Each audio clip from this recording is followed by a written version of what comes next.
Alright then, so we have much of the authentication flow sorted. We can log in and sign up and also log out.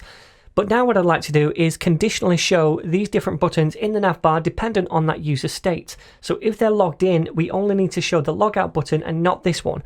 If they're logged out, then we only need to show this one and not this one. So let's do that inside our navbar component. And the way we're going to do this is by using a logical and evaluation. So let's surround, first of all, this logout piece with curly braces because we're going to dynamically evaluate something. And we want to evaluate the user. And then we'll do double ampersand. So this is logical and. Now, if this is true, it will output this over here. So if we have a user, then we'll see this li tag. If this is false and we don't have a user, it will never move on to the right-hand side of the logical and it won't output this. That's just the way JavaScript works. So now we're only going to see this if we have a user logged in, and I'll demo that. So let me save it. Now we can see that I'm obviously not logged in. If I log in, I'm going to say Mario at the netninja.co.uk and then test 1, 2, 3, 4. Hopefully now I will see that logout button. Yep, I do. But if I log out again, then I don't see that button. So that's working. Now we want to do the reverse for login and sign up. So let's surround this with curly braces as well. And then this time we want to check, do we not have a user? Because if we don't have a user, then we want to show this. If we do have a user, we don't want to show that.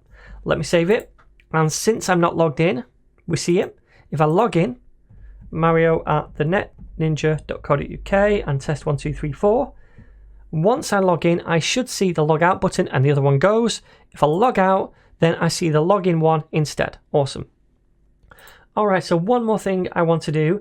I want to show the user email in the navigation when they're logged in. So I'm going to do that just before the logout button. So again, we only want to show this if we have a user. So user, double ampersand, and then we'll do an li tag. And this is where we want to output the user email. Now on the user object right here, we have an email property. And I'll demo that. I'm going to log in again, Mario at the netninja.co.uk and test 1, 2, 3, 4. Once I log in, we should see in the console that user object. So if I open this, we can see we have an email property. So we're just going to grab that from the user and output it right here next to the logout button. So let's do that. We take the user object dot email, save it, and now we can see this email right here. But once I log out, it's gone. So this is all fine, it's all working, but there's one more thing I want to show you, and to demonstrate that, I'm going to deploy the application. So let me come to my terminal, and I'm going to add all the changes. So git add and then full stop, then git commit, and we need to add a message, and this message is just going to be navbar, and then we're going to push up the main branch. So git push origin main, like so, and then once this happens, it should trigger the deployment on Netlify, and we can see now it's starting up. So let's just wait a minute for this to work. And now that's ready, I'm going to click on this to preview this in a browser. Now watch what happens. If I refresh, okay, you didn't really spot that probably, but if I log in, I'm going to log in as Mario at the netninja.co.uk and then test 1, 2, 3, 4. I'm going to log in. And then once I've logged in, I'm going to refresh and just take a look in the navbar. So if I hard refresh, then you can see, first of all, we saw the login or sign up button. Watch again. If I hard refresh, we see it just for a fraction of a second if your eyesight is good. Now, that's because it's taking that small amount of time to communicate with Netlify to figure out if we have a user or not. Because to begin with, that initial value of the user, remember, if we go to the context, is null. So for a split second before Netlify figures out we're logged in and we update this value, it's going to think we're logged out and it's going to show the wrong button.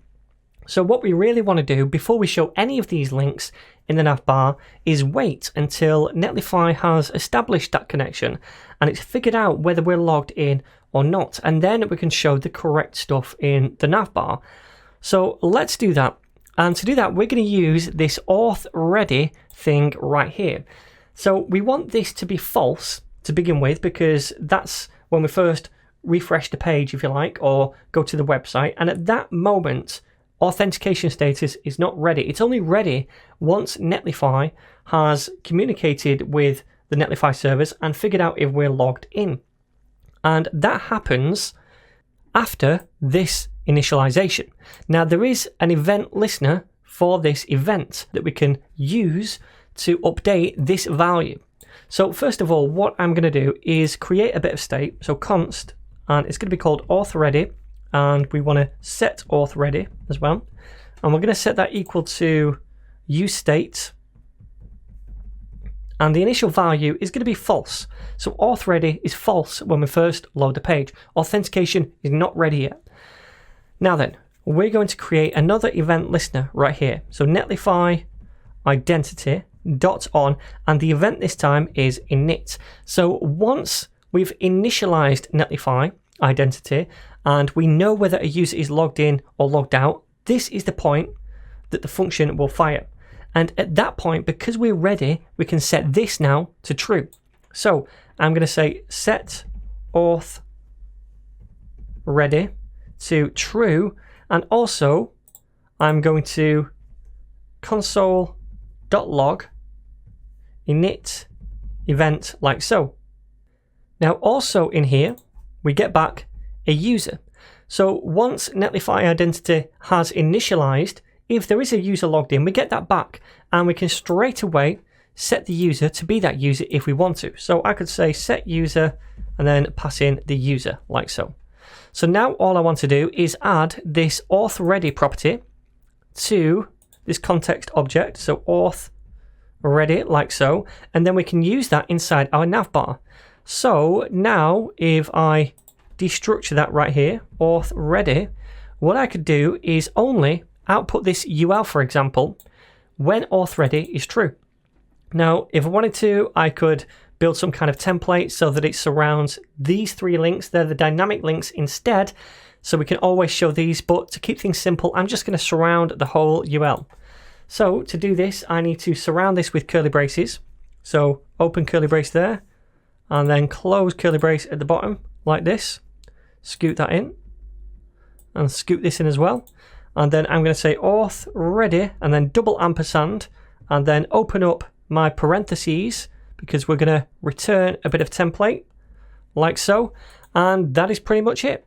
So now, only when this is true will this show. So once we've established that initial connection.